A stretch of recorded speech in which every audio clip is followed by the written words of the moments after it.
Kamusta mga tol? Welcome back dito sa ating Facebook page. Sa video nga natin ngayon, muli natin balikan ang naging buhay at karera ni Francine Prieto na nakilala sa mga maiinit na pelikula kasama si Diana Zubiri. Pero bago natin simulan ang video ito, kung ngayon ka lang napadpad dito sa ating Facebook page, baka naman pa-follow, pa-like at pa-share.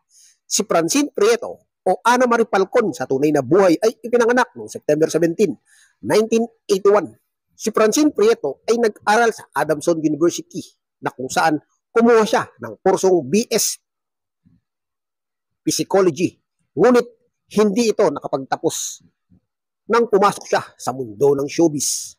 Sinimulan niya ang kanyang karera sa entertainment industry sa murang edad nang sumali siya sa Itbulaga sa Little Miss Philippines noong 1988. Kalaunan nga naging miyembro siya ng That's Entertainment ni Kuya James Moreno. Sa edad na 13 years old, nang sumabak siya sa mundo ng modeling, isinama siya sa Elite Model Look Search Philippines noong 1994. At si Francine Prieto ay nakilala noong bilang Ana Marie Falcon ay gumawa ng ramp modeling at mga photoshoot gamit ang kanyang nakamamanghang erosion feature. Sa edad niya na 14 anyos noon, meron na siyang sukat na 5'10". Sumali siya sa Bodyshoot Philippines at nagtapos bilang runner-up. Ang pagsali sa kompetisyon ay nagbukas ng higit pang mga pagkakataon para sa kanya sa mundo ng pagmumodel. Sa loob ng maraming taon, kinatawan ni Francine Prieto ang Pilipinas sa Miss Southeast Asia Peninsula International. Nanalo siya ng second runner-up. Noong 2003, sumali siya sa Binibining Pilipinas. Ngunit tapos lang siya sa top 12. Noong 2003, siya ay sumali sa mga screening ng Mutya ng Pilipinas, ngunit kalaunan hindi siya tumuloy nang inalok siya ng Seiko Films at nakagawa nga ng ilang mga pelikula. Si Francine Prieto ay naging cover girl din ng FHM sa tatlong magkahiwalay na taon noong November 2003, October 2006 at Volume 3 ng taunang edisyon nitong The Girl of FHM. Nang sumabak siya sa paggawa ng pelikula under Seiko Films, nakasama niya si Diana Zubiri, pelikulang Liberated at nasundan ngayon ng Liberated 2. Kanyang pinakamalaking break ay dumating nang gumanap siya bilang Reyna Abrea sa Entrea, ang pangalawang libro ng Encantadia. Nakagawa rin siya ng ilang mga role sa Bubblegum kung saan naging isa siya sa mga mainstay. Tapos ay gumanap siya bilang Reyna Coran, isang kontrabida sa Kamandag, at isang supporting roles sa Condem Acero na pinagbibidahan ni Richard Gutierrez sa GMA Network. Naging siyang kontrabida sa teleseryeng Ang Babaeng Hinugot sa Aking Tadyang na pinagbibidahan ni Marian Rivera. Matapos ang ilang taon sa GMA7, tinapos niya ang kanyang kontrata noong 2010 at lumipat sa ABS-CBN.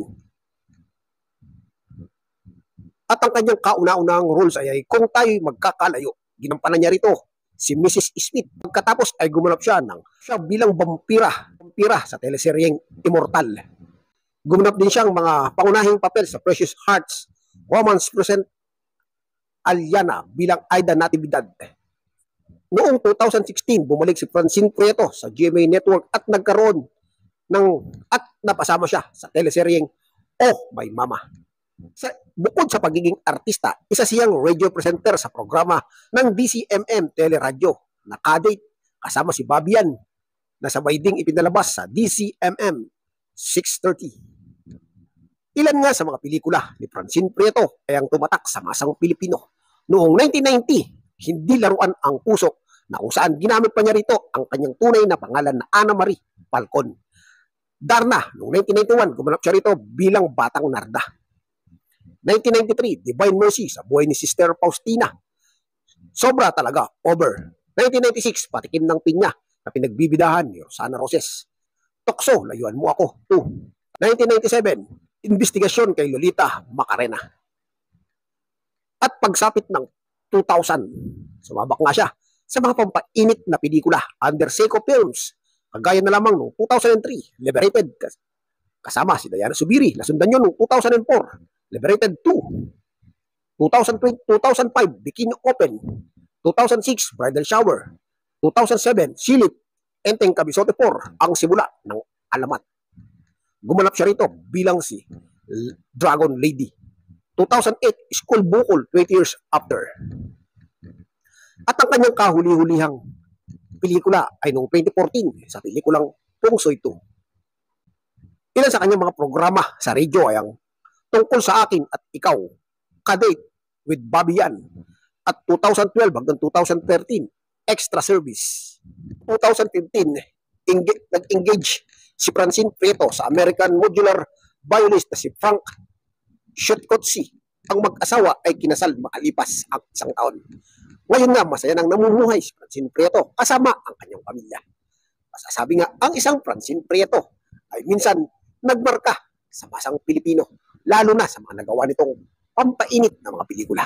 Ano masasabi mo sa tampok na video natin sa araw na ito? Paki-comment mo ang iyong opinion at pupusuan natin yan, mga tol.